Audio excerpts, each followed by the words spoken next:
गंगा का अभिमान कैसे चूर हुआ।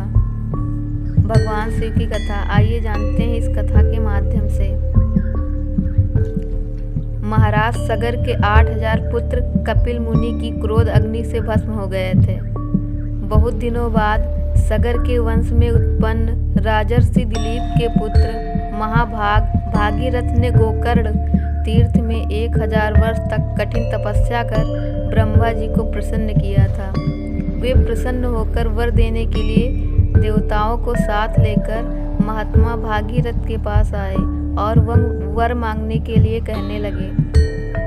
भागीरथ ने हाथ जोड़कर कहा, भगवान, मेरे पूर्वज इस समय न जाने किस दशा में पड़े हैं, उनका उद्धार करना मेरा परम कर्तव्य है। हे देव, आप ऐसा प्रयत्न कीजिए कि गंगा जी इस भूलोक में आकर अपने पावन जल से मेरे पूर्वजों का उद्धार करें।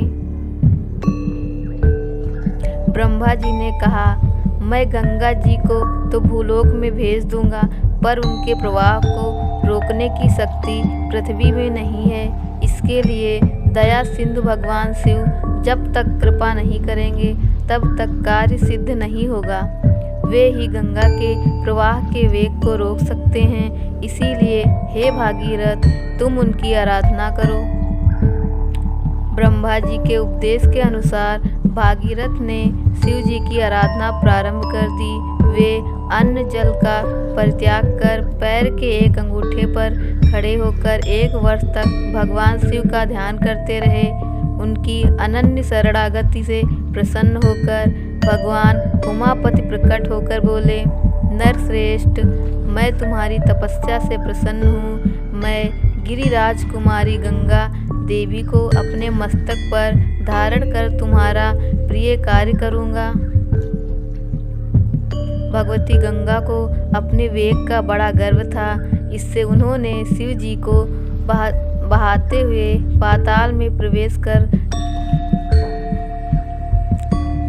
जाने का निश्चय किया और विशाल रूप धारण कर बड़े दुसह वेग से भगवान शिव के मस्तक पर गिरी। भगवान शिव को उनके अभिमान का पता लग गया, इसीलिए उन्होंने गंगा जी को अपनी जटा में ही बांधे रखने का निश्चय कर लिया। गंगा जी पूरे वेग से शिव की जटा पर गिरी और उसी में समा गई। उन्होंने बड़ा प्रयत्न किया कि किसी प्रकार पृथ्वी पर उतर जाएं, पर किसी तरह भी जटा मंडल से नहीं निकल सकी। वहीं पर वे कई वर्षों तक चक्कर लगाती रहीं। भागीरथ को इस बात से बड़ा दुख हुआ और वे पुनः शिव जी की आराधना करने लगे। शिव जी ने भागीरथ की प्रार्थना पर गंगा जी को अपनी जटा से मुक्त कर दिया। उस समय गंगा की 7 धाराएं हो गई। हिरादिनी, पावनी और नलिनी नाम की गंगा की मंगलमयी 3 धाराएं पूर्व दिशा की ओर चल पड़ी।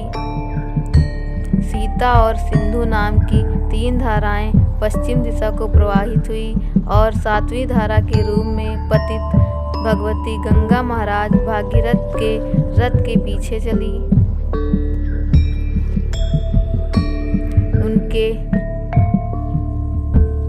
अनेक देवर्षि, गंधर्व, यक्ष, सिद्ध आदि इस अद्भुत दृश्य को देखकर मुग्ध हो गए। देवता लोग भी आकर इस गंगा अवतरण के दृश्य को देखने लगे। भूतलवासी ऋषिगण उस जल को शिव जी के अंग से निकलते देखकर बड़ी श्रद्धा और भक्ति के साथ उनका स्पर्श कर परम आनंद को प्राप्त हुए। गंगा की वह धारा भूलोक के प्राणियों का उद्धार करती हुई रसातल तक चली गई और वहां पहुंचकर उसने भागीरथ के भस्मीभूत पितामहों का उद्धार किया। यह सब विलक्षण कार्य महाराज भागीरथ की शिव भक्ति का ही परिणाम था।